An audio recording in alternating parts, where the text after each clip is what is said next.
Oregon is a land of contrasts. From its alpine forests to its open eastern rangelands, to its big rivers and small streams, it's a land of silence and untouched natural wonders, where the Old West lives on and the dreams of the future sink roots and take hold.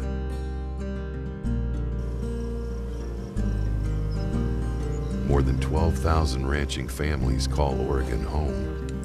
Many of them came here more than a century ago. Their ranches protect the state's natural landscape and feed a growing world.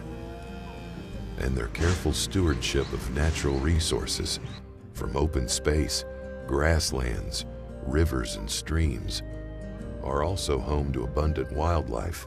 In fact, Oregon's ranches provide habitat for 70% of the state's wild animals, ensuring ongoing and often unnoticed protection of forage, water, and large expanses of land that all wildlife need to survive.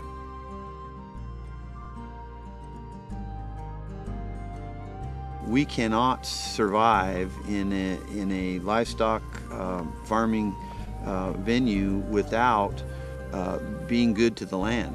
If we don't take care of it, it is not possible to sustain our operations.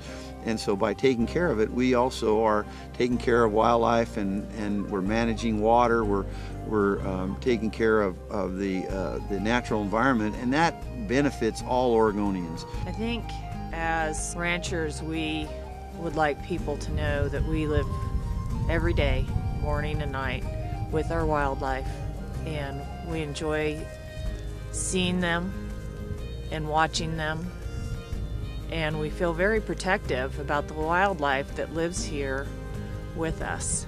We have well, all kinds of wildlife, and they all come in here. They may use the public lands, but the cattle are on the public lands during the summer, and these meadows are the prime time bottom ground, the best land around to prepare themselves for winter. Historically, there's been incidences where somebody will no longer want to raise cattle or on a place. He wants to just enjoy the wildlife. And it never seems to work. The wildlife are there for a while, but then they move on because that's not, they want a piece of property that's managed. What a lot of people don't understand is that relationship, and that's the story that we're trying to tell. That our stewardship of the state's wildlife is key to its survival, that what we do is paramount to the survival of the species, and without our input and the help of the ODF&W, it wouldn't be possible. Near Roseburg, the Sandberg family, who ranch in the Umpqua Basin, have spent the last 2 decades restoring the once endangered Columbia white-tailed deer. Well, our ranching operation is a family operation. We raise a lot of cattle and a lot of sheep here in Douglas County. Our operation is both ranches that we own and that we lease. Well, when we first came to Douglas County in 1980, I had an opportunity to help my father-in-law quite a bit, and doing a lot of riding in the hills, and found myself in the middle of these Columbian whitetail, blacktail, turkeys, and I really enjoyed just riding along and seeing them, and begin to understand that they are part of the land here.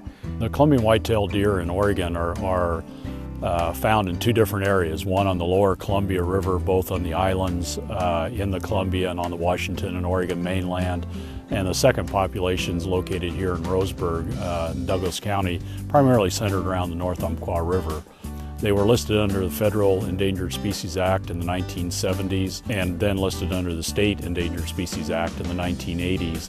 And a recovery plan was formed to try to meet certain criteria in order to qualify them for taking off the list. When we sat down as a family to create a management plan for the ranches we own and the ranches we leased, we looked very hard to see what direction we wanted to take our program.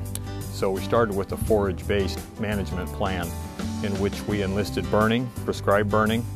We enlisted some farming practices, growing perennial crops. So we had crops for year-round use for our sheep and cattle. We planted trees, and we've got little oak patches that them whitetails seem to thrive in.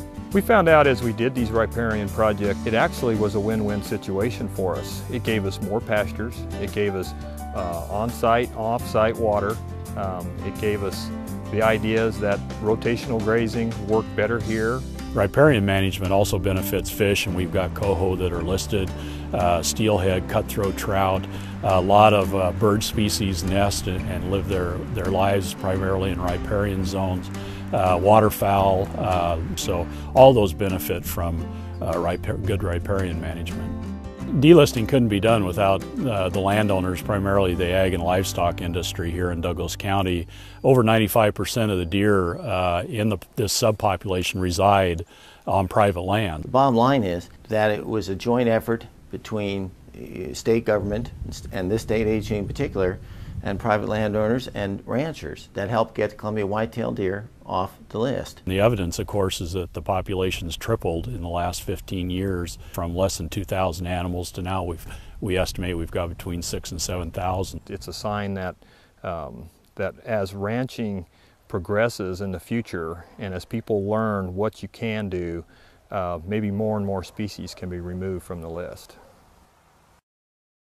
While cattle production ranks among the state's top economic activities, contributing more than $4 billion to the economy each year, ranches also play a critical role in strengthening Oregon's recreation and tourism industries.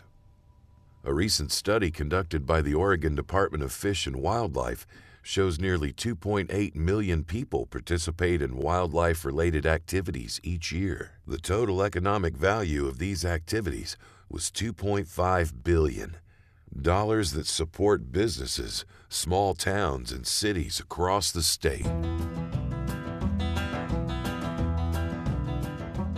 People love to go see Fish and Wildlife. They love to go to that quality Fish and Wildlife habitat, and a lot of that habitat quality is really directly because of the work of private landowners and ranchers.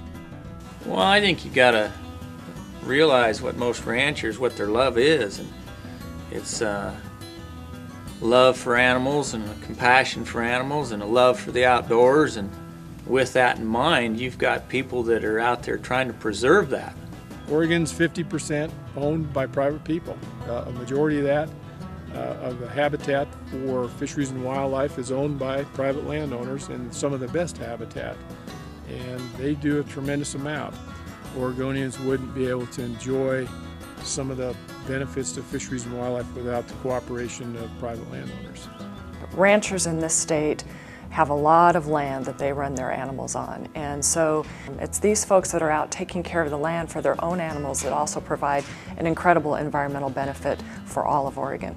We look at ourselves as really being the front line of protection to make sure that species don't go extinct. In Oregon, we've had tremendous support from the ranching community. Well, species like the sage grouse, like the pronghorn, you know, in and of themselves, these are kind of iconic creatures that occupy the West.